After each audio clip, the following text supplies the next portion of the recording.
Nagbalin nga emosyonal ken arig na saan na makasao ti asawa ni Brian Blando kalpasan ana isang peti bangkay tilakay na iti balayda iti Kusili West Bangged. Agpapan ita borbor pay laing iti pamilya na ti panakatay ti biktima.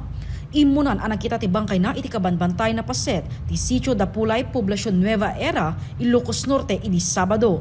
Basar iti report ti pulisya may sa kafgo tinapanaganop ti nasao a lugar kadwa ti aso na. Di nagtaol yaso na. Ada design nga naman nagsublin. Sigurado dato yung kung ano.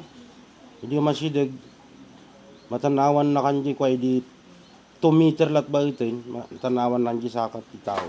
Dagos met ang nagresponde ti pulisya ken ti RHU Nueva Era ken nadiskubre ti agruprupsan na bangkay ken naisinan ti bunguna. Naikoordinar ti insidente iti INPFU para ti panakaproseso ti DNA test ken iti Abra Provincial Police Office para ti panakabigbig ti bangkay. Impos ti polis di jay ma'am ti dita ko. Station ti polis maladtam sa dahin na yaban yanak ko. Ito'y Bangged. Ita ma'am, police station. Di Bangged. Tapan na kitain di jay picture nga yung sindahan yan.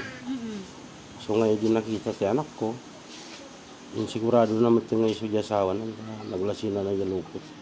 Ti biktima ti positibo a binigbig ti pamilya na. Agosto 22 idi na-report ang mapukpukaw ti biktima. Ken nakita laengen ang natumba ti motorsiklo na iti kalsada iti barangay Lubong. Naduktalan ang nagsagaba dayto iti maysa at tama ti bala ti paltog iti ulo na. Yung buo pala yung lupo na kinjay kurong.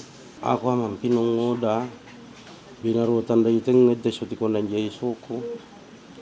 So nga naikat nga pilit pa yung nadag. Narekobre iti crime scene ti maysa basyo ti bala ti caliber 45. Agtutuloy ti investigasyon ti pulisya iti pasamak.